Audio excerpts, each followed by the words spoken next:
unstable, okay? You don't have stability. You have anxiety, you have instability, you have insecurity. You're just kind of wheeling between here and there. You're not fixed. Everything's changeable. That's the opposite of Taurus. What Taurus is meant to be is everything we just described. So the opposite of that is that Vata quality being introduced, that idea of motion, of constant motion, where Taurus is really not about that. It's about a ground, Vata can't take too many burdens. You see, it's already stressed. Vata is the energy of stress, in so many ways. So Taurus is being stressed, of being calm. So that's the difference. That's really interesting. Yeah, because of the signs, the earth signs are the ones that are a mix of all of the elements of air, water, earth, and fire. Right. Pitta, Kapha, and Vata. Mm-hmm. So that's a characteristic of earth signs. And now for Taurus, it being in a female sign, because it's feminine, it's receptive. And how they react and what they do is dependent upon how they feel. And female Taurus does good and behaves well and finds itself in good circumstances when it feels good about its self-worth. I think that is a huge thing about Taurus. Yeah, exactly. And the shadow side of that is Taurus will look to obtain its self-worth in the material domain where it can't really get it. Interesting. The acquiring of objects and things that are beautiful and nice and Taurus, of all the signs, is the hoarder. Okay. Oh, really? If you see a true Taurian, especially I see it more with Taurus ascendants, they just collect, objects. They have so many things, and not necessarily in an organized way. They just accumulate things. And especially if they're not the type who has gotten in touch with that sense of self-worth in and of themselves, you'll see that their kind of sensual orientation world becomes their means for acquiring self-worth. The more I have that's nice and beautiful, the more that I feel that way inside. But that's not actually how it works out. So that's the shadow side of Taurus.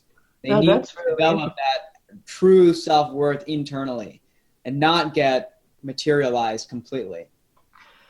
Yeah, with Tauruses that are balanced, it's a pleasure to be in their homes. Very beautifully, everything is well decorated. They have beautiful, high-quality objects. They eat really good food. They have a very enjoyable social circle. And yet there's something about it that's I'm thinking of a friend of mine in particular who's a Taurus woman. And it's an old home, but it's gorgeous. And just the way she has everything decorated. And she keeps it clean, and it's really a very pleasurable place to be. It's a delight for the senses. Yeah. Taurians believe that life is an aesthetic experience, and so they seek to cultivate that. Yeah. Okay, so now to be rational is the ability to derive understanding and to arrive at conclusions through logic. And rationality leads to good sense, sound judgment, and reasonable actions. And it has the unique ability to reveal common sense truths that humans, with all our intellectual abilities, seem to have the habit of missing. And what's so interesting about that is that one of the things my daughter says is that she is very oriented to reality. But the people she tends to attract into her life are people like Pisces people, right? Who are not very oriented to reality. Right. It's very funny to hear her talk about it. And she's very full of good sense, and she's very logical. Would you say that was true about you too, being a Taurus sun? I think, yeah, I'm kind of a complex Taurus, you know, because I have so much fire element and other things going on that like Oh. I can go in like the opposite direction of Taurus at times and become very like restless and movable and, you know, on fire with like visionary, you know, sensibilities and things like that, you know. That Okay, so totally uproots, you know, the Taurian thing. But at the same time, I can be in one place for years, you know, and just milk it for what it's worth, you know. So I haven't totally understood how to balance those two things in myself yet, but I just flow with it and it seems to work out. well, you know, you said something interesting. So because you have a lot of other fire in your birth chart, it sounds like it's emphasizing the fire aspect of Taurus in the earth sign where that has the pitta, the kapha, and the vata in it. It sounds like it's emphasizing that more for you. Yeah, I think it is because, you know, my sun in Taurus also becomes my Lagna Lord. So it's like, you know, in a big way, I am Taurus, you know, but Hmm. in another way, I'm Leo. And it's like both of those things are mixing, you And know. then They're Scorpio, married. the other fixed sign. Your moon is in Scorpio. That's right. And so because Also it's fixed. opposite the sun, everybody, that means he's got a full moon, which interestingly enough, Taurus, the moon is exalted in the sign of Taurus. Yep. You want to talk about that? Why Sure. is the moon Sure. exalted in the sign of Taurus? I think that's one of the most interesting, perhaps the most revealing thing about the sign is that the moon is exalted there. And why? Because the way that I see it, at least, you might have more that you could add to it, Karen, but the way I see it is the moon is a phasing thing. You know, Mm. it's always moving towards something and then moving away from that. It's getting full, it's getting dark. You know, it's always in that kind of changeability and phasing. It's not a stable energy. Okay. And that's what the moon is about. Mm-hmm. Taurus, however, is the opposite of that. It's about not phasing. It's about having those 4 feet on the ground and being fixed and being stable and being secure. Mm. I think that the moon really enjoys, you know, that quality of being anchored to something. And the moon ultimately is, you know, our emotional landscape, emotional mental landscape. So a person who has an exalted moon is going to be, you know, a moon in Taurus will be emotionally secure, emotionally grounded, emotionally stable, which is what we want to be emotionally. We don't want to be hysterical, you know. Right, We want to have equanimity with our emotions, right? right. That's funny the way you said that. Um, okay, so I just want to talk a little bit more about the elemental makeup of Taurus because it's so interesting in explaining more the true underlying reason why Taurus is the way it is. Mm-hmm. And Pitta, which is the fire, provides Taurus with the ability to protect. That's what it has and what it's responsible for. Mm-hmm. And then Kapha provides Taurus the ability to use what it has for maintenance. And Vata provides Taurus with the ability to renew its resources by allowing the loss of one thing in order to allow for the replacement by another. I just think that this is from Parashara, everyone. So this is what Parashara says about it. And it's the kinds of stuff that you don't normally read about the signs, which is one of the reasons why I just so love the Vedic version of the, the sign astrology.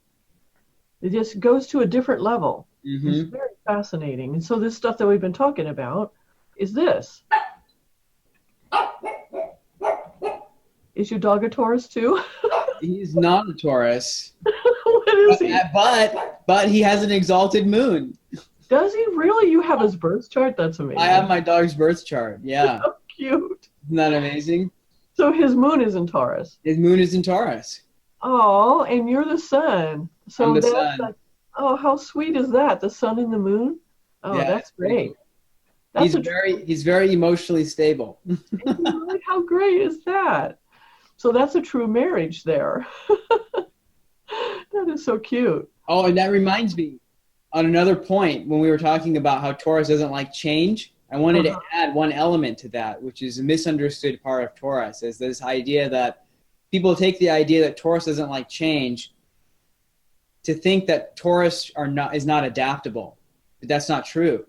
Taurians don't like change. That's their last preference, would be to change the circumstance. But if things did change, they're going to be the most adaptable. You see? Really? Explain Yes. that. Is it because the moon is exalted in Taurus? Is that Yes, why? exactly. And the moon governs our ability to renew ourselves in the face of new circumstances, you know, and that's the meaning of stress. Like I was saying before, is that when you're presented with a scenario and you're just not able to rise and meet that and to adapt to it, you get stressed out. You know, you just can't make the adaptation. But what I'm saying is that an exalted moon will always be able to adapt to the new situation that it's presented with, you know. So Taurus, even though it doesn't like change, actually has a lot of capacity for dealing with the changes that may occur, which inevitably do occur. Right. So we shouldn't mistake Taurus's big fixity for not being adaptable. They're actually highly adaptable people, which may be a surprise for even the Taurian people to discover about themselves. Yeah, so I would say then they react to change with rationality. And because it's ruled by Venus, they're able to find the meaning in it, and so therefore can find rejuvenation even when the change is unpleasant. Mm-hmm. Mm-hmm. Right? Would you say that was true? I think that's very true. You know, they're going to find a way to get their 4 feet back on the ground as soon as possible and to secure everything and to be comfortable. You know, Taurus at the end of the day just wants to feel good and be comfortable, you know? So if something's going topsy-turvy, that's the first thing they're going to do is create that, you see? Then they're going to be fine again. So Taurus people, whether it's the sun or the moon or the Atmakarka, they would probably be excellent people to be married to, not only because they're ruled by Venus, but because of that quality. They want to provide. They want to provide comfort and stability and, you know, a nice environment, pleasure, food, etc. they make good house. If you want to marry someone and settle down and have a nice home and enjoy that kind of life, a Taurian person is pretty ideal because they're interested in that. Yeah. You know, they'll make a good partner, a sensual partner, a caring partner, a sensitive partner, who gives a nice home. You know, you'll feel rejuvenated in that situation. You know what's interesting too about Taurus is it has to do with the terrains. And Taurus likes living in a village where there are other people. And Taurus is a merchant. He's a Vaishya caste. Right. So therefore, again, it correlates a lot to the foodie thing, which is foodie people are people who want the highest quality and the best tasting food.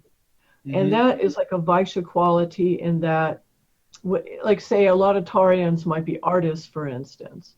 They will always be working on getting better and better and more highly skilled as an artist, which is what a Vaishya does, that Vaishya caste.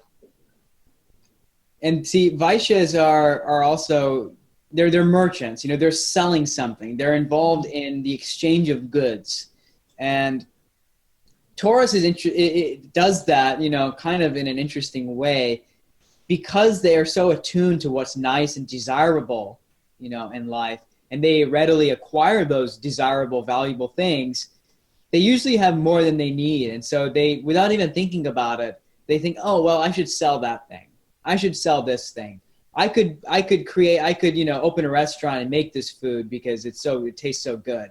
You know, they naturally see how they could share something they found that's really nice and good that other people, you know, but that's where their merchant mentality comes in. Yeah. Okay, so Neeshee, the only thing we haven't talked about now, I believe, is the guna of Taurus. And maybe we can briefly explain first what guna means.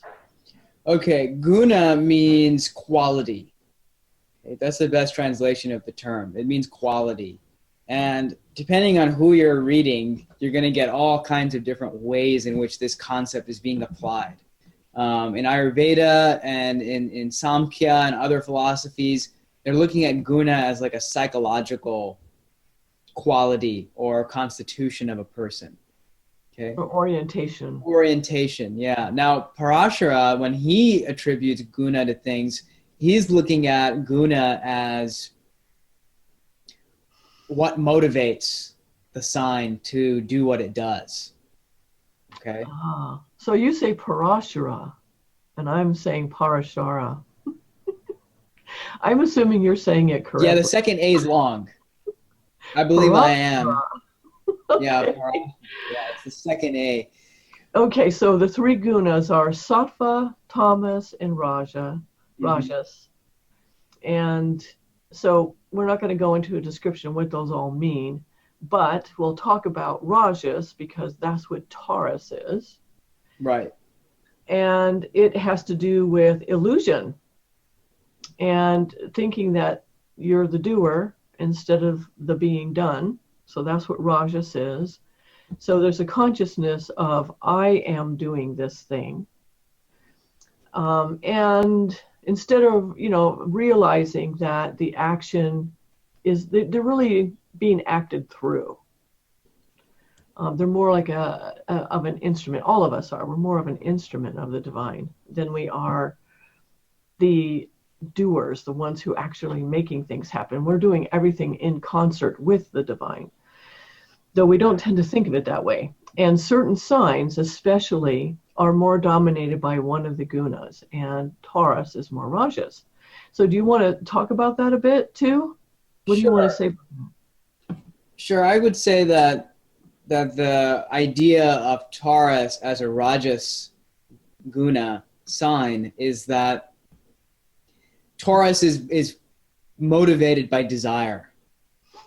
That's the key, that what makes Taurus get out of bed every day is the desire it has to engage the sensory world and to experience the pleasures that life has to offer.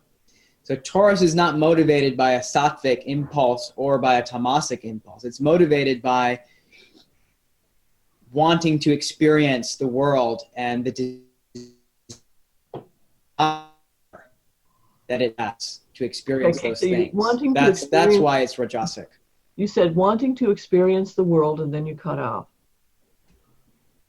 Wanting to experience the pleasurable things that the world has to offer, that is Rajas.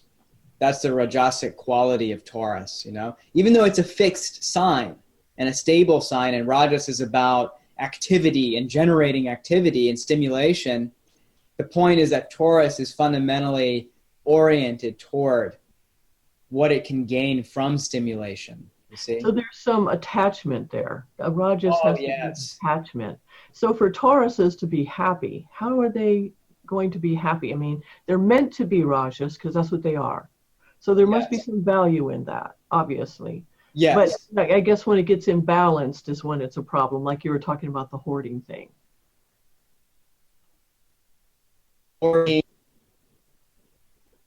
Hoarding, materiality. Taurus struggles with attachments. They're attached to people. They're attached to things. They're attached to what they have. They have a lot of things, and they're attached to all that they have. They're very possessive.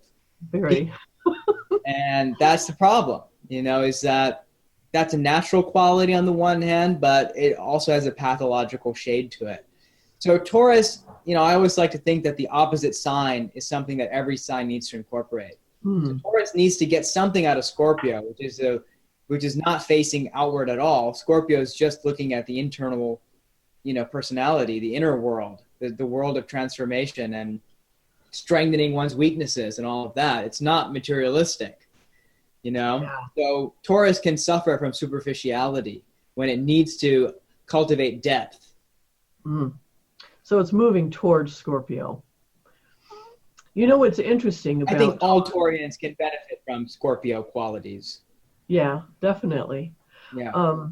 Another interesting thing, and then we'll close on this basically, is that there are no planets that are debilitated in the sign of Taurus. Mm-hmm. That's true. There are planets who are maybe not as comfortable there, like Mars. Mars is not as comfortable in the sign of Taurus.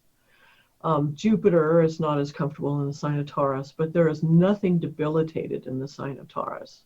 It does have an exaltation planet, which is the moon, but nothing debilitated, which is interesting. Mm-hmm.